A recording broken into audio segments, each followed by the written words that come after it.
Alors, sur ces 4 présentations, maintenant, j'aimerais vous donner la parole pour des questions, des commentaires, des éléments à ajouter. Bon, je ne vois pas de demande d'intervention. Ah oui, là oui. Une main s'est levée, 2, 3. Très bien. Alors, il y a beaucoup de questions. Donc, il y a un point que je voulais dire, une chose à laquelle il faut réfléchir. Quand nous nous penchons sur ces approches, et les 3 facteurs, énergie, terre, alimentation, il y a également la question des prix et des mesures incitatives pour l'utilisation de ces 3 facteurs. L'un des slides que Paola a montré est porté sur la gestion non durable de l'eau, en ce compris en Inde.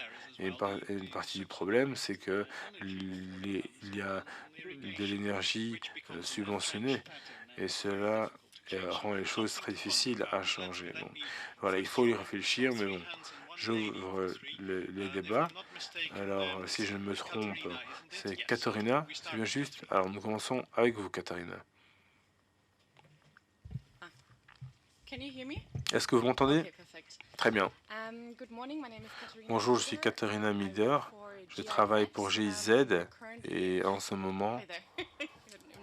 Bonjour, vous êtes vraiment en face de moi.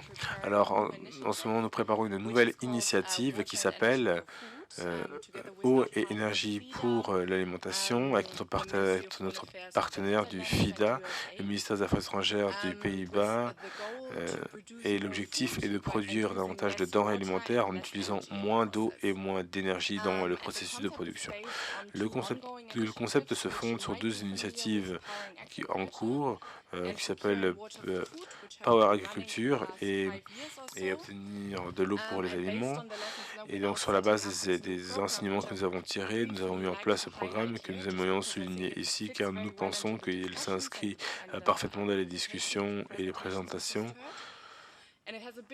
Et il y a un accent différent qui est mis. Donc, notre objectif principal du programme est de travailler avec le secteur privé, en nous concentrant particulièrement sur les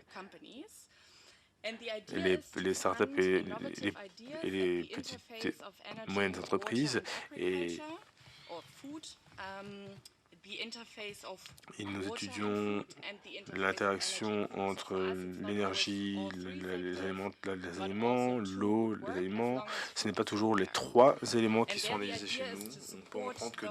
Donc l'idée est d'appuyer les entreprises financièrement, mais également de leur fournir une assistance technique pour leur permettre d'être prêts à investir. Car nous voyons que les financements pour les entreprises leur permettre de dupliquer des idées novatrices. Et donc cela manque sur le terrain. Mais nous fondons également sur les leçons tirées des 2 initiatives précédentes. Nous voyons que cela ne peut pas être fait que par le secteur privé, car nous avons identifié certains goulets d'étranglement. Donc, comme le manque de connaissances, environnement non propice, et nous entendons résoudre ces entraves. Alors, dans un instant. Alors ici, je vous donne une idée, car je ne voudrais pas prendre les débats en otage, mais d'un point de vue géographique, les activités, les voici, c'est un projet mondial. Les activités auront lieu via des applications régionales. Et donc, il y en aura en Afrique de l'Est, de l'Ouest, d'Australie, centrale, en région d'Asie, etc. En ce moment, nous parlons également avec les collègues des ERA. Voilà, merci. Merci infiniment, Katrina. Donc, nous vous suivrons. Et il est bon de parler des leçons que nous tirons. Michel d'abord. Merci, Michel Lavolée, le partenariat public-privé Europe. Premier point que j'aimerais soulever a été évoqué par votre collègue du GIZ. Et donc, il y a également les ODD qui ont déjà été mentionnés. Le ODD 17 doit être pleinement intégré. Donc, il faut insister sur les partenariats publics-privés dans les ODD. Et autre chose que je voulais dire clairement, c'est le sentiment d'urgence. Il ne s'agit pas seulement de parler de risque, mais bien de retirer le risque des situations et de réfléchir à comment faire. Donc là, je pense notamment à l'exemple que nous a donné notre collègue sur le bassin du Niger. Et si cette évaluation réalisée pour voir ce qui se fait dans la situation de détail en Afrique, là, on s'en rend compte qu'il y a une véritable nécessité cruelle de mettre en place des mécanismes de réponse. Et je pense qu'au vu de la dégradation de la sécurité alimentaire dans certaines zones d'Afrique, je pense qu'il faudrait davantage réfléchir aux mesures immédiates que nous pouvons prendre pour éviter le pire. L'une des propositions qui a été abordée a été soulevée par plusieurs parties prenantes de renforcer les systèmes existants et en incluant une approche donc telle que celle nous venons de décrire. Merci. Alors à ma gauche, oui, et monsieur avec les lunettes d'abord. Bonjour, je suis le professeur Linsen. Je suis neuroscientifique et je m'intéresse à l'éducation. Il y a une question que j'aimerais poser à la fin de la session. Je me demande ce que pourrait être les informations pratiques que nous pouvons garder, que nous suggère le panel, donc des mesures concrètes que nous pouvons prendre. Car j'ai l'impression qu'il y a toujours une déconnexion, une fragmentation, un manque de coordination frappant. L'accord de Paris avait déjà un manque de structure gouvernementale pour sa mise en œuvre. Plusieurs chercheurs, membres du monde académique, et là j'ai écouté la présentation de Paolo, reconnaissent également la nécessité de trouver un outil pour faciliter la coopération entre les États au niveau mondial. Voilà ce que j'ai à dire. J'ai l'impression que nous continuons à faire du surplace sans pour autant avoir un impact concret. Merci. Alors, deux questions supplémentaires et ensuite deux questions supplémentaires. Ensuite, nous donnons la parole à nos membres. Oui, merci, Monsieur le Président. J'ai une question à poser à Véronica.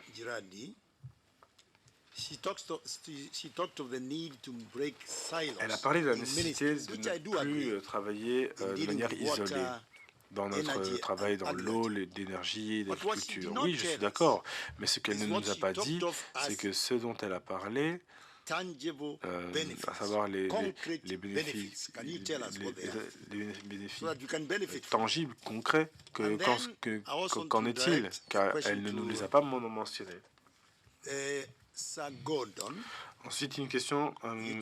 Gordon. Vous avez parlé d'une transformation progressive en Éthiopie et au Rwanda. Vous avez dit qu'il s'agissait de modèles à suivre. Je suis d'accord avec vous. Vous avez parlé d'innovation institutionnelle. Donc, pouvez-vous nous dire quels ont été les impacts concrets que l'on peut démontrer donc d'avoir une telle agence. Alors désolé, je ne me suis pas présenté, je suis l'ambassadeur du Kenya ici à Bruxelles. Ensuite, vous n'avez pas parlé du fait que les pays africains ne sont pas bons pour l'obtention des financements internationaux. Mais là, j'aimerais que vous nous disiez pour quelles raisons Et que pouvons-nous faire? Merci. Merci, question très claire. Merci, monsieur l'ambassadeur. Une question supplémentaire. Oui. Oui, bonjour, je suis Simon. Ce ne sera pas une question, mais un commentaire. Vous savez, je suis un grand habitué du CTA. Je suis ici pour représenter les investisseurs. Nous avons lancé un projet de start-up mondial, de fonds privés pour appuyer la coopération, les projets de coopération développement ACP. Nous avons choisi Trinité et Tobago et deux pays en Afrique, c'est la Sierra Leone et le Madagascar. Je me suis rendu en Sierra Leone 3 fois au cours des 6 derniers mois et nous sommes en train de mettre en application un protocole d'accord avec le ministre de l'Agriculture et le président lorsqu'il était ici. Donc, nous l'avons signé et je voulais avoir la possibilité de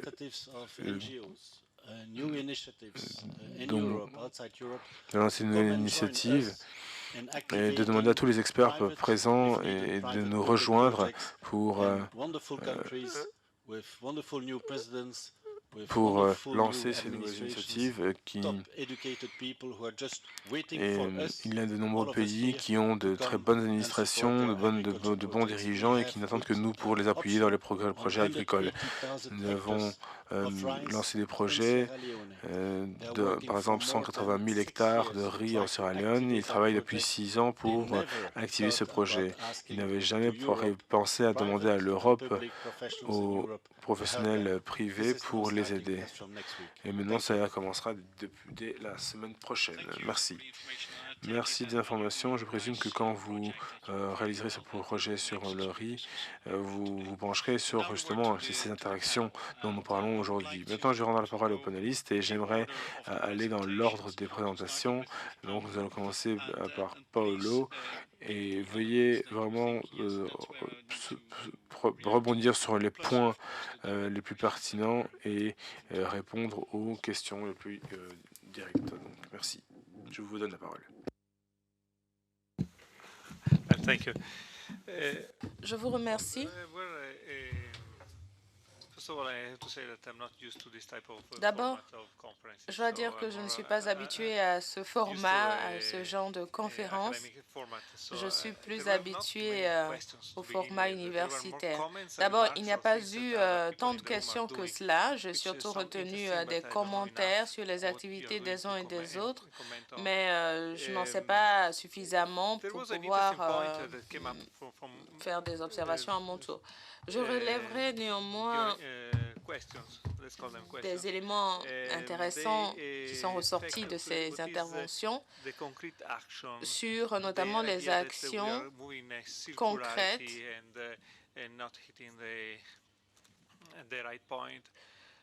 qui peut nous permettre à trouver des solutions idoines.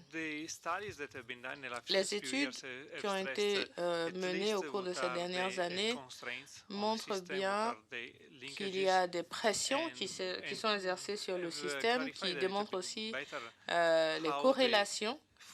J'ai essayé d'expliquer comment la sécurité énergétique, hydrique et alimentaire sont intimement liées.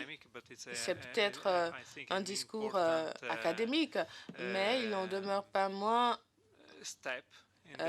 pertinent comme étape dans la bonne direction, en ce sens qu'il permet de prendre conscience du problème. Et comme ça a été aussi dit dans d'autres communications après moi.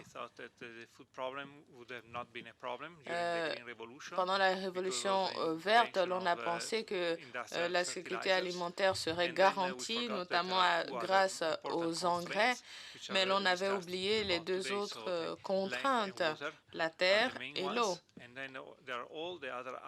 qui sont les principaux éléments, sans parler des aspects périphériques au niveau institutionnel et économique. nous nous sommes donc aperçus avec l'émergence des crises alimentaires en 2008 et 2011 que ces facteurs étaient bel et bien réels et qu'ils étaient liés et que nous avions dépassé le seuil de l'utilisation durable des ressources, que ce soit pour l'énergie, que ce soit pour les aliments. Par ailleurs, dans la présentation de Craig, il a été question de solutions aux problèmes alimentaires appréhendés en termes d'augmentation de la production plutôt qu'en termes d'autres options qui pourraient permettre de réduire les déchets, qui pourraient permettre aussi d'opérer de meilleurs choix en termes de régime alimentaire. Ce sont donc des éléments d'action concrète que nous pouvons entreprendre.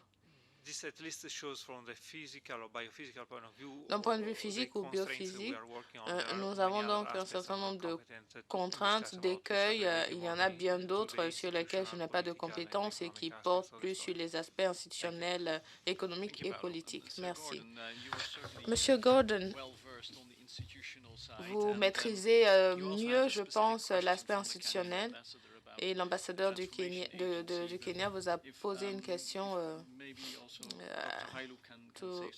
plus précisément, et peut-être que Dr. Ailou pourrait compléter votre réponse. Professeur Olenye, il y a aujourd'hui le problème de comment acheminer les moyens financiers vers l'Afrique. À mon avis, la difficulté consiste en ce que les gouvernements africains constituent des groupes d'experts qui pourraient monter des propositions visant à attirer les financements. Vous savez, les Chinois maîtrisent très bien ces mécanismes et obtiennent la part du lion de ces dispositifs financiers. Ils savent très bien comment rédiger ces documents et attirer ces investissements. Alors, je proposerais que les pays africains déploient des experts en Chine. Je pense que l'essentiel, c'est de former réellement des experts qui maîtriseront ce type de dispositif, ce qui n'est pas encore le cas. L'autre aspect concerne les coûts, notamment dans le domaine de la nutrition et de l'irrigation.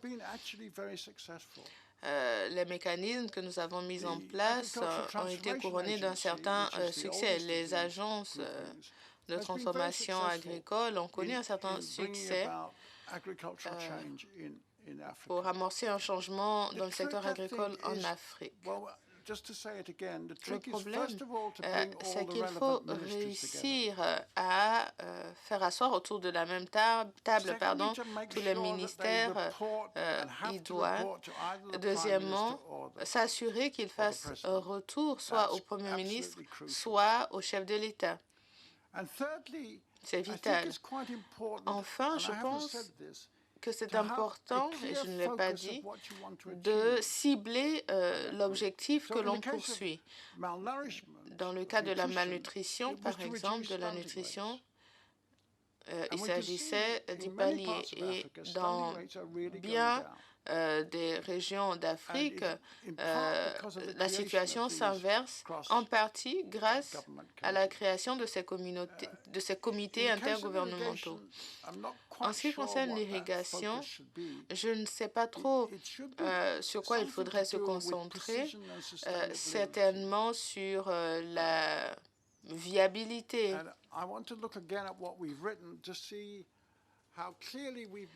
Alors, comment y sommes-nous arrivés? Donc,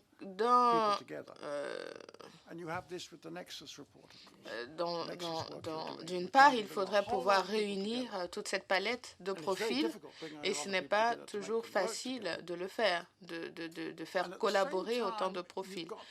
Dans le même temps, il faut pouvoir avoir un objectif précis, atteignable, mesurable.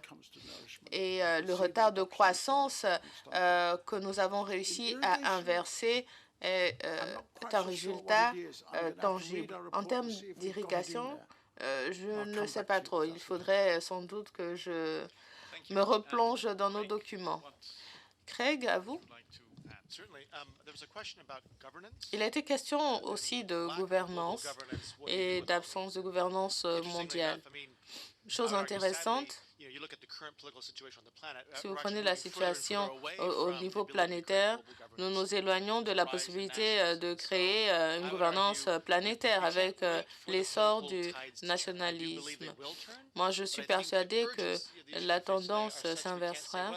Mais il y a une telle urgence que l'on ne peut pas attendre de mettre en place des institutions planétaires de gouvernance. Quel est le plan B vu l'urgence de la question? Comment exploiter les systèmes nationaux dans les pays, les gros pays agricoles pour faire en sorte que l'innovation soit utilisée? Il y a aussi les partenariats publics-privés. Le secteur privé est de plus en plus intéressé par ce type de questions. Les grandes multinationales et les compagnies continentales s'intéressent à ce type d'action à travers des solutions. Comment exploiter leur action et cette coalition de volontaires. Nous pouvons utiliser aussi l'Internet, les outils libres qui rapprochent les gens autour d'une plateforme. C'est une forme de plateforme différente, mais même dans ce genre de système que je vous montrais tout à l'heure, plusieurs personnes peuvent les utiliser sans pour autant se retrouver dans une salle. Et cet outil peut nous permettre de trouver des solutions. Non, il n'y a pas de réaction à ce stade.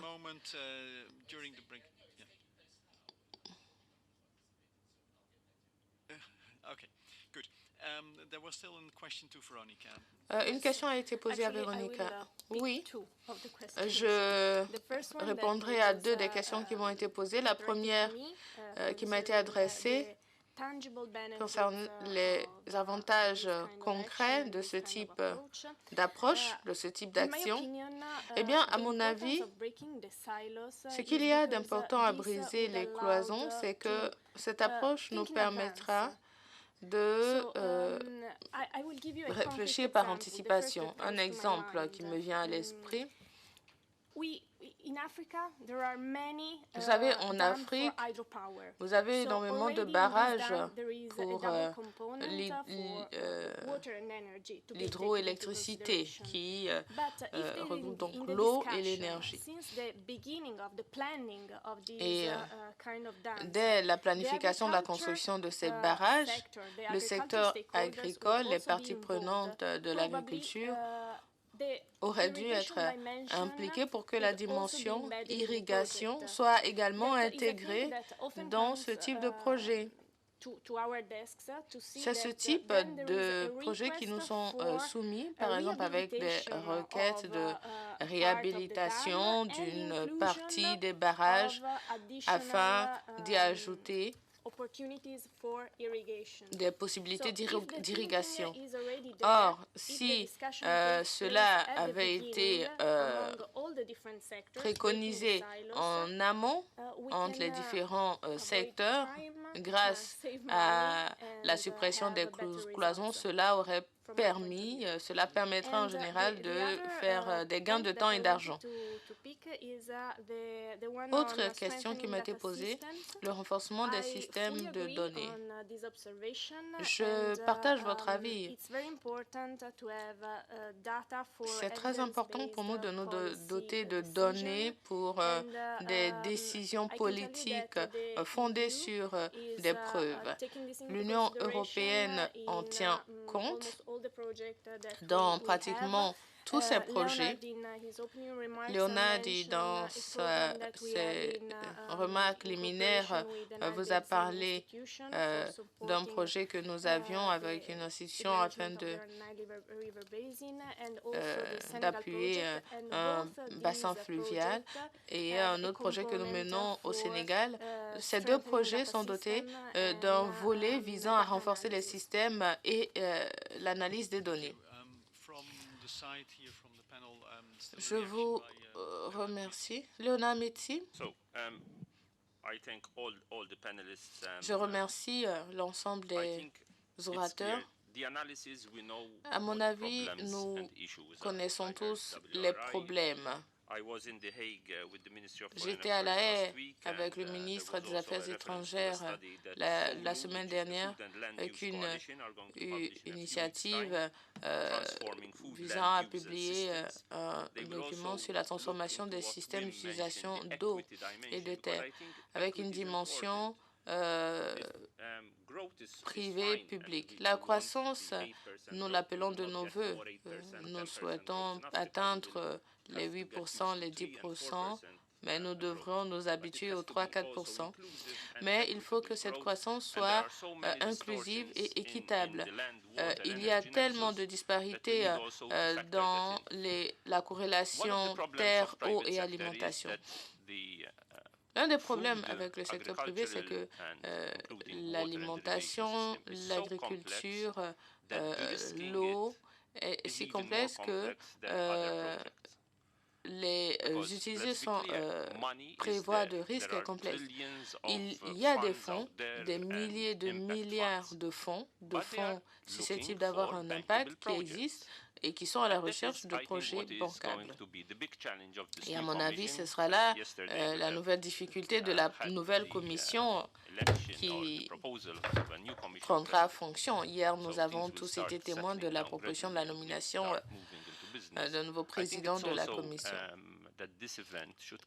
Et à mon avis, il faudrait que nous déterminions les domaines dans lesquels ces projets où le secteur privé peut investir dans ces liens eau, terre et énergie.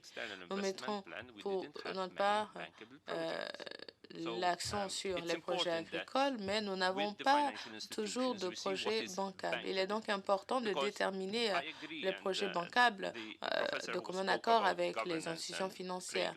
Je partage l'avis du professeur qui parlait de gouvernance.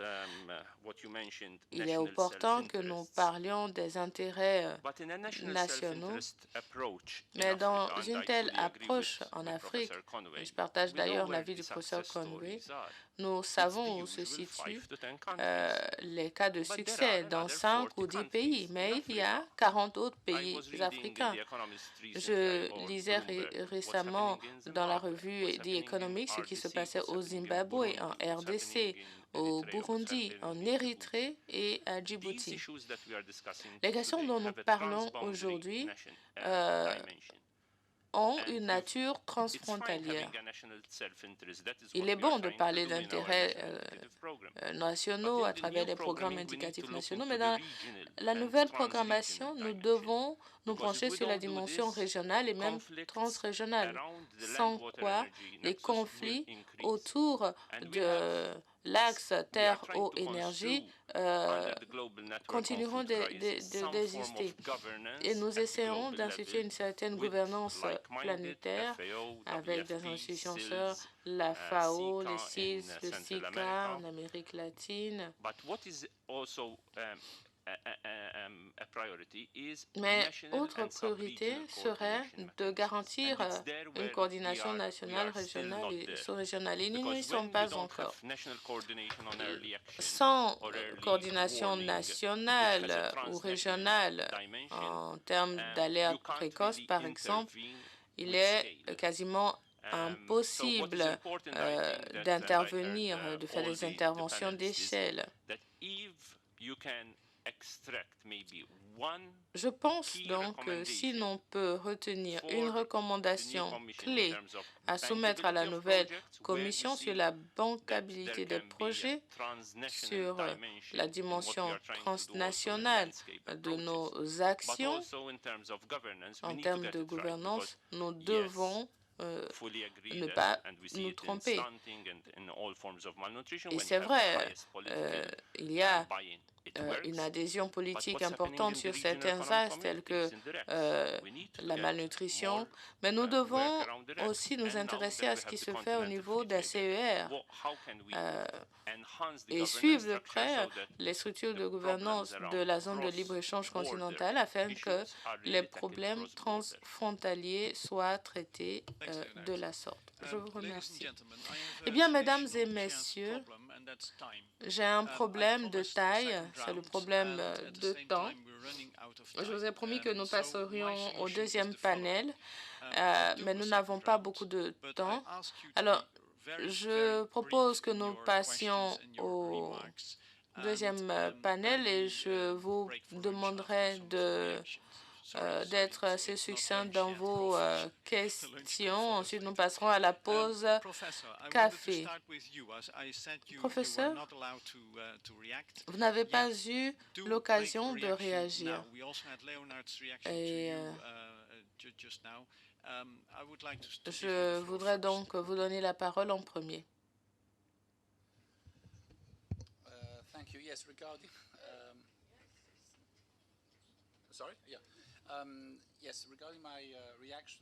Sur ma réaction sur les infrastructures, de ce qui est intéressant sur le programme de renforcement des capacités, éducation pour demain, gouvernance de demain, nous travaillons sur notre semaine d'information avec plus de 60 délégations afin de préparer le premier programme mondial en la matière avec comme résultat un outil susceptible d'être utilisé par tous pour garantir une collaboration au plan international, une infrastructure de la gouvernance planétaire donc. Nous avons un réseau planétaire de défis mondiaux qui ne seront gérés qu'à travers une infrastructure de gouvernance mondiale. Je vous reviendrai donc et je soumettrai également ces informations aux autres panélistes. Merci. Je vous invite à soumettre ces détails au CTA qui pourra ensuite les ventiler. Madame, derrière, vous avez la parole. Please come forward and use a mic in the front row. Yeah. Madame.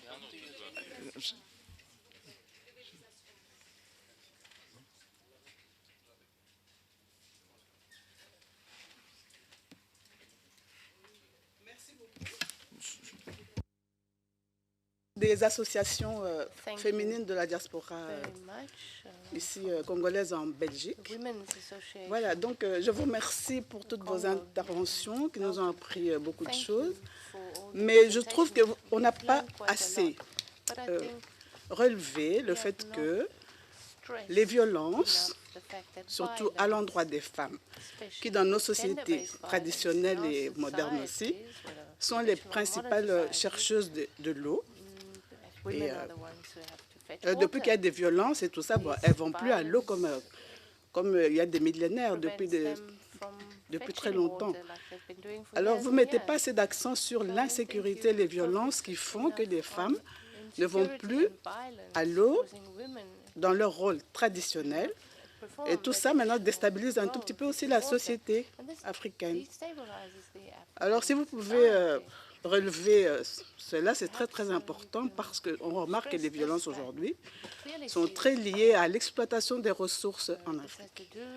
Donc, si vous pouvez vraiment mettre l'accent sur les violences en Afrique qui nous empêchent de nous développer parce que sans violence et sans paix en Afrique, on n'aura pas de développement. S'il vous plaît, alors merci beaucoup de vraiment relever ce problème d'insécurité et de violence dans nos pays africains. Merci. Thank you for adding this important. Je vous remercie d'avoir ajouté cet élément très important. Combien de questions avons-nous? 5. Okay, we start on the right lady now, please. À droite, madame. Merope Panelli from DG DEFCO. Je suis de la DG DEFCO, énergie durable et changement climatique. Je voudrais rebondir sur l'intervention de la dame et avec la frontière sénégalo-mauritanienne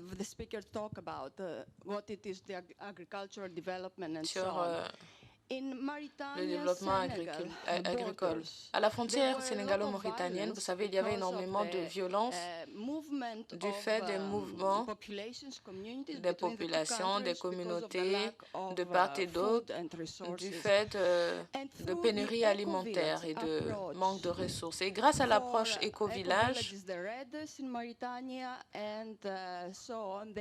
en Mauritanie notamment, ils ont scellé un pacte de la paix. Et l'approche éco-village a été étendue au développement durable des zones rurales. Et un produit dérivé de cet éco-village, un pacte a été fait pour la paix. Un exemple, un éco-village avec l'économie circulaire, l'électrification, basé sur le développement durable, la macro-irrigation à travers des innovations fondées sur les énergies renouvelables, peuvent permettre de concrétiser le développement durable en zone rurale. L'agroécologie, les écoles vertes,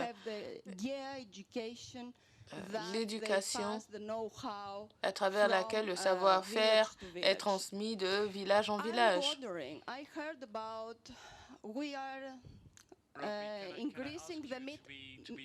Pouvez-vous conclure, s'il vous plaît? Nous sommes à un point où les préoccupations environnementales sont une question de survie de notre espèce, l'espèce humaine. Je proposerais donc que dans toutes les approches préconisant la corrélation aux différents éléments, eh bien,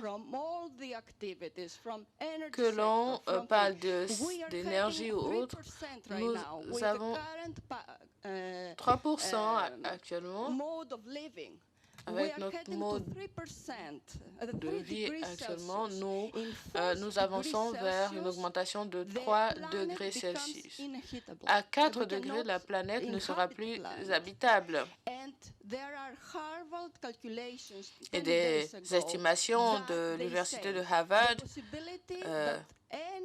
indiquent que la possibilité qu'il y ait des glaciers dans l'Arctique dans quelques années est nulle, ce qui signifie que nous enregistrons une augmentation de 7 mètres du niveau des mers. Et les écosystèmes ne pourront pas y survivre. Et si nous atteignons ce point, ce sera un point de non-retour. Ma proposition, c'est d'aller au-delà du PIB, réduire la consommation de la viande avec une empreinte environnementale inouïe. L'empreinte hydrique de la consommation de viande est inouïe. Et cela doit se faire à tous les niveaux. Merci, madame. Merci pour votre intervention. Je vois une dame, ensuite un monsieur au fond, à gauche. Madame, à gauche, allez-y.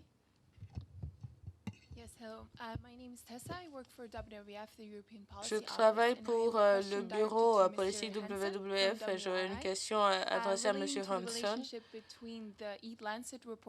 entre le rapport e-Lancet et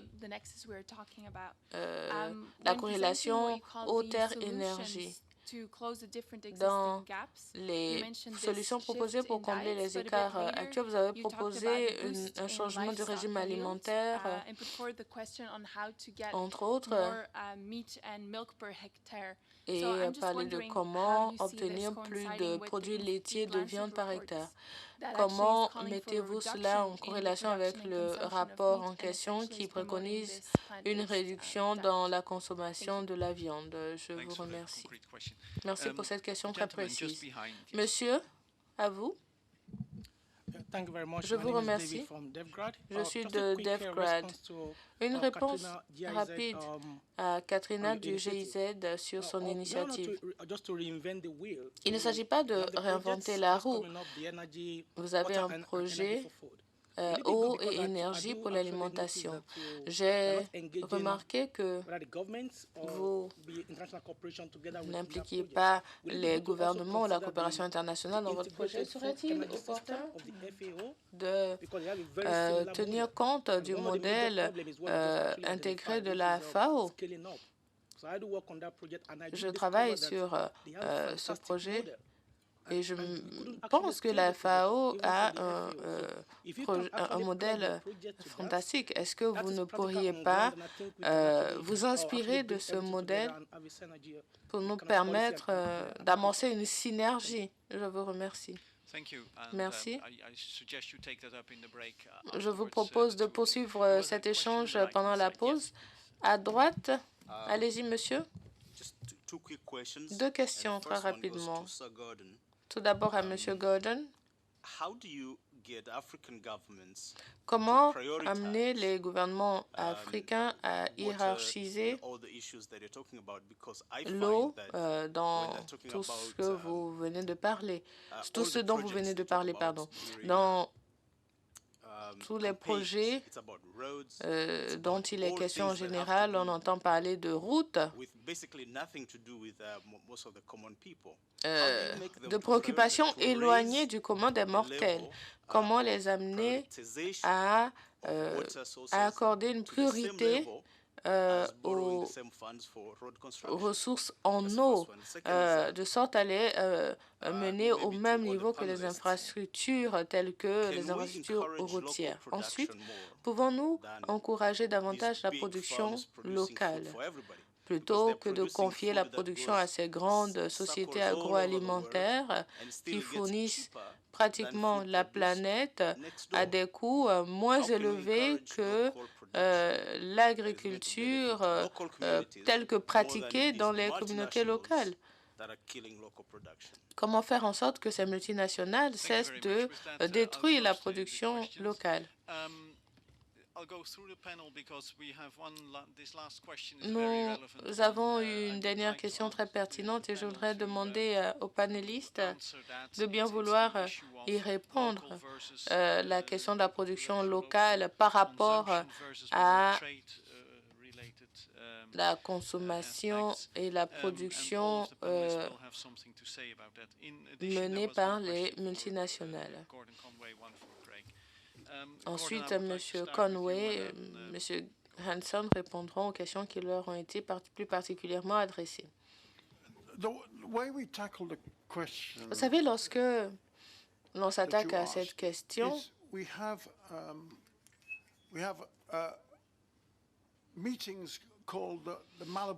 nous avons eu une réunion, le forum de Malabo, dont nous avons organisé une édition tout récemment à Kigali avec 4 ministres et une douzaine de hauts fonctionnaires sur la numérisation de l'économie. Et c'est une approche que nous essayons de perfectionner, mais qui semble fonctionner.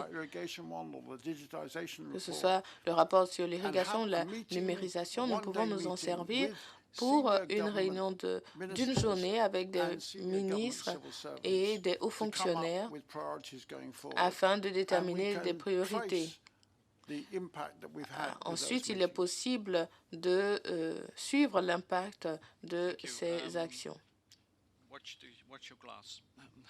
Attention à votre verre. Paolo, pourriez-vous répondre à la question de la production locale par rapport au commerce? Je pense qu'il y a deux questions là. Jusqu'à quel point nous pouvons nous concentrer sur le plan local?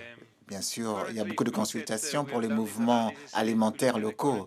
Si nous regardons la distribution actuelle des terres agricoles et la distribution des populations, vous allez voir qu'on peut avoir une concentration locale beaucoup plus accentuée que ce que nous avons, mais il y aura toujours beaucoup de dépendance sur le commerce international parce qu'il y a beaucoup de régions qui ne peuvent pas produire tout ce dont ils ont besoin. Comment nous pouvons promouvoir les exploitations locales? Cela est différent. La production alimentaire dans d'autres parties du monde se fait avec les subsides et cela a un effet sur les commerces. Et donc, il y a souvent des importations très bon marché de l'Amérique du Nord, par exemple, et on peut avoir du dumping sur d'autres économies. Donc, il s'agit là d'une question beaucoup plus compliquée de l'économie politique à l'échelle globale. Ça, c'est une question pour le prochain briefing. Craig, la question spécifique et la question générale. Sur la question spécifique, nous et la Banque mondiale, nous disons qu'on peut réduire la consommation de viande rouge, etc. Pas partout, mais là où il y a surconsommation, l'Europe, l'Amérique du Nord, etc. Et dans certaines parties du monde, il faut augmenter la consommation de la viande animale. Donc, cela ne s'applique pas partout. Nous devons bien sûr améliorer les rendements des exploitations agricoles, mais il faut réduire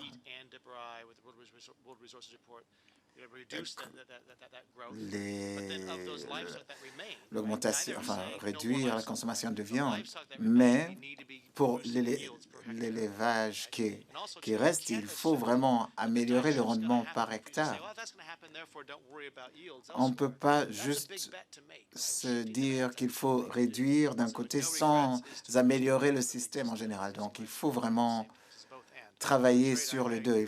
Et en ce qui concerne le commerce, je suis d'accord avec le professeur. On peut travailler sur le plan local, mais il faut aussi tenir compte du marché international. Fonica, pas de questions spécifiques. Avec cela, nous pouvons avoir une pause de 10 minutes. Donc, nous allons reprendre dans 10 minutes pour le deuxième panel. Merci.